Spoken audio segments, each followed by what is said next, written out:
Today we're going to look at radical equations. Radical equations combines all your properties and operations for radicals and square roots and combines it with solving equations and doing inverse operations. So our goal here is to get the variable alone.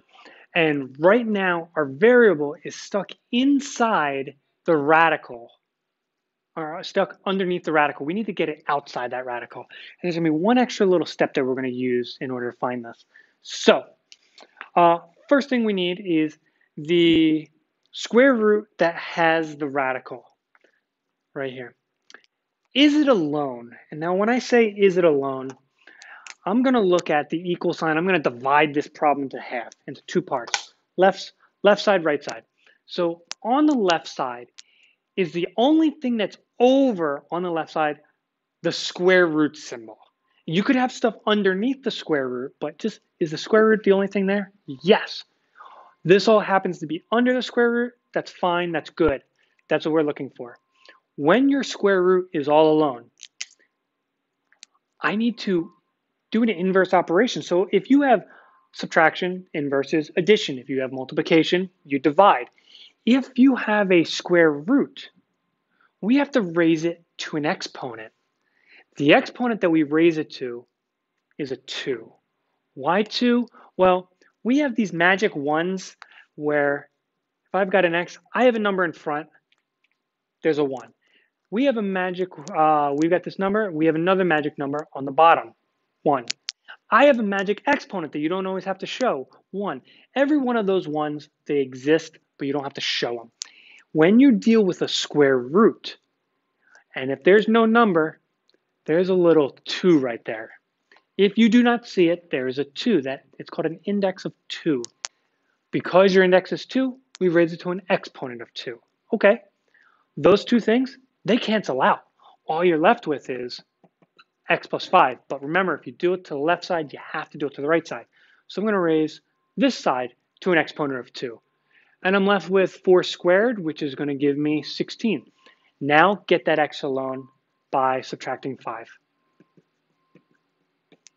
X equals 11. Good. And we're going to come back because we got to check all these.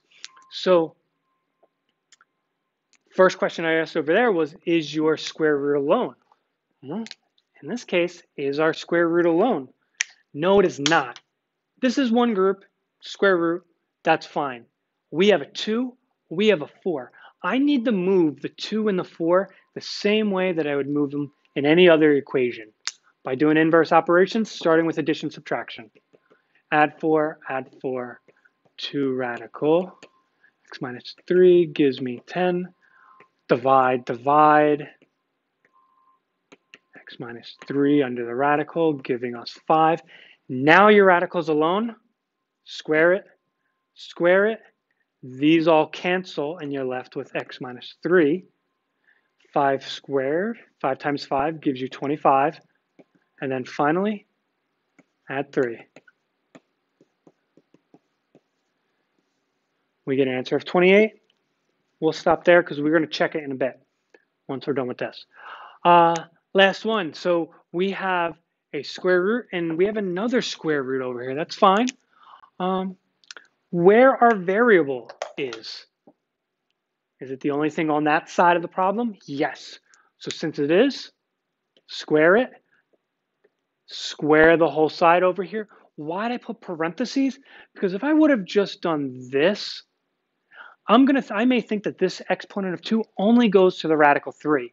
I need it to go to the whole group, the whole side over here on the right. So these guys cancel out. You're left with x minus 5 equals. Now over here, what this is really saying is 2 radical 3 times 2 radical 3, which gives us 4 radical 9, 2 and 2, 3 and 3. But this I can break up and say 4 times 3, which is really 12. A lot of extra work there. Now get your x alone. Add 5, x equals 17. Now I think that's the answer.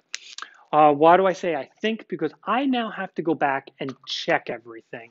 So I want to take this 11 and plug it back in there. Let's see if we can come up with the same answer. Square root 11 plus 5 equals 4. So I'm going back to the original problem in black up here. 11 and 5 give me 16. Does the square root of 16 give me 4? Yes, it does. That's my answer. Let's take 28 and put it back up in this black problem up here. So you're going to say 2, 28 minus 3 minus 4. Be careful that minus 4 is outside. Equals 6. 2 radical 28 minus 3 is 25. Minus 4. That's going to give you 5. 2 times 5 minus 4 gives you 10 minus 4 gives you 6. Does 6 equal 6? Yes, that's the answer. Take this 17, plug it back in, way up in the black problem. We're going to have square root 17 minus 5 equals 2 radical 3. 17 minus 5 gives us 12. It's under the square root. Now, I don't know if these two are the same. I got to simplify that 12. We can break it up into 4 and 3. That 4 gives us 2. 3 stays the same. 2 radical 3 equals 2 radical 3. Good. That's good. That's good. That's good. Why did I check all these? When we're dealing with square roots, sometimes we can come up with some messy answers. We will get into more complicated ones as time goes on. But for right now, they all work. And that is solving radical equations.